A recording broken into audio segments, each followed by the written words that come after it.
Man in Atlanta went online and posted that he was homeless, right? And he's looking for a place to stay and resources until he got back on his feet. 1,000 women replied. What did the kids say? Y'all cool? Subscribe. Let's talk about it. Man in Atlanta went online and posted that he was homeless, right? And he's looking for a place to stay and resources until he got back on his feet. 1,000 women replied. 1,000. Now, wait a minute. I have so many questions. First of all, he posted pictures, not a resume, not a skill set, not even I can contribute to groceries. Profile pictures, like it's Tinder. What is Ridley? Are these same women that are saying, we don't want no man to go 50-50? We don't want no brokey? Cause baby, you ain't even splitting 50-50. This is 100% zero. Have y'all forgotten that it's cuffing season and these men are looking for someplace warm before it gets cold so that they can lay their head forever? These are gonna be the same women crying on the internet in 1 month talking about, I let him stay with me and he stole my car and my air fryer. I'm convinced half of y'all have stopped watching SVU, because how does a guy posting for resources and looking for a place to stay end up being, hey, you can come stay with me, king? To top it off, he says he has a clothing line. Somebody needs to get the women of Atlanta some ashwagandha so they can have some mental clarity and focus. Matter of fact, no. Atlanta, log off. Log off. Who's shocked? Who's shocked?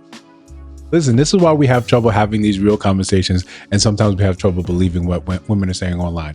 Outside of you saying things that are simply for likes, for attention, because it's popular, you going in and saying the very same things again and again and again because some other woman said it. But how many stories have we covered here about women sleeping with homeless men? How many stories have we covered about, yeah, you went back and back, you were searching for him, you had his phone number, but his phone was off. Yeah, because he's homeless. Because he's homeless. Now, we understand the truth, right? We understand stats. We like math here. We understand it's difficult for black women out here dating. We understand it's difficult, especially in Atlanta where you're outnumbered. But let a man that's attractive post something, and then you get to see why we can't take a lot of stuff that you say seriously. It reminds me of another post where a man said he was 6'4", handsome photo, blue eyes, all this. He said he was in court for beating for domestic violence, but he had now turned a new leaf. And the amount of likes and the amount of matches that he got was astounding. Astounding. We saw another post like this before where a man was saying, hey, give me a chance. I'm homeless. I got a heart condition. And that flooded the internet. Now, you're always going to have a woman come here and say, I would never. But you do have women saying, I would. And they do. You see it in the aftermath. You see it in the conversations now, confused of why this man does nothing for his kids. He does not have the ability to do anything for his kids, but you knew that when you met him. Either you met a man that had 7 kids, you decided to be baby mama number 8. You met a man that had no job. You decided it's fine. He can simply drop me off and let him borrow my Altima and come pick me up. He can do what he has to do in between. As long as my bed is not cold at night, I'm willing to accept these things. Be it because you have some sort of childhood trauma, because you don't have enough self-confidence, or you're afraid to be alone. A lot of the times when we have these conversations, we ignore that women are the more social of the group, and we try to say that it's fine. They have friends. Their friends can sustain them in terms of that same emotional capacity as having a partner. You know that's a lie. We know that's a lie. Men understand that. My friends, my guy friends, my close guy friends are no substitute for femininity. Men understand that. It's a balm. It's a salve. It feeds some other area in our life that we need, some other emotional capacity, that bond that I have with my boys. No, it's not the same as having a femininity in your life. We get that. Women try to pretend like you can just say, I have this feminine energy over here. It will suffice for what I feel like I'm missing. You know it's a lie.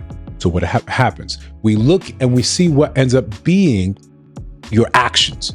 You let lesser than men.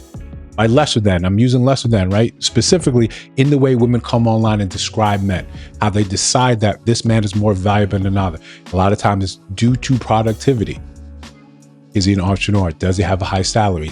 Does he have a business? Does he have multiple streams of income?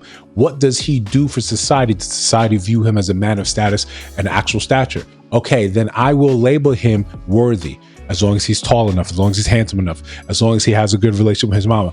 These are the men I uphold. These are the men I say, listen, this is an example for you to be. Yet when we see who you choose to actually lay in bed with, none of those. So you say this, But what do you open your legs for? Something very different. This is why when we hear these conversations, we understand, we take a step back and say, it sounds good, but I really can't believe a lot of what you're saying. I refuse to believe a lot of what you're saying. In fact, I'm just going to take a step back and say, good. I'm going to let you rock, let you have that. I hope you find the man of your dreams that you allowed into your house. You allowed him a hot meal, a hot shower, and then you get confused later on in 9 months or a year from now why he's not around, why he's on someone else's couch. It has nothing to do with the rest of us. Now, we said this before multiple times. The dating pool needs to be stratified. It needs to say, this is what you like, this is what you want, this is what you're willing to accept over here. And then in the main dating pool where most of us sort of exist, we're just trying to make it happen. We understand collaboration is probably the better benefit. But if you are one of these people that are fine looking like this, log off, like she said, log off and do not contribute to some of these other conversations that we're having here. Talking about refuse to go 50-50. You are paying everything. You want to build up a man in order for him to be something. That's fine. You know, we never shame people for wanting what they want on this channel. You just do that over there and do not make it our issue. Now, the other part of this, that's sort of uncomfortable truth to realize. What you actually are attracted to should hold some sort of sway. When we say log off, we also mean log off from people telling you that you want what you want is wrong. If this is the type of person that you're looking for, then fine.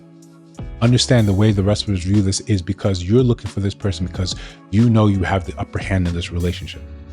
We know that you are afraid because you've been hurt before. You're afraid to now be hurt. So now you get with men that you are comfortable losing. You're comfortable walking away from. You accept this because you know what's the loss. If you had a man of substance, of value, and you know you had to be better for that person, you had to do better. It becomes difficult when you lose that. It becomes a harder pill to swallow and say, I had that man. I had that man and I was not good enough for that man. Therefore, let me get rid of this. Let me not attempt the race because I know I'll come in last. I know it takes hard work. I want to run a marathon, but I don't want to train. So what do I say? I don't want to run the marathon. We know you do.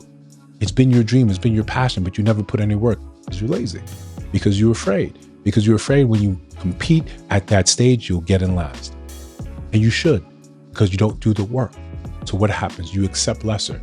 Instead of that 26.2 mile race, what do? Oh, let me just do a 5K.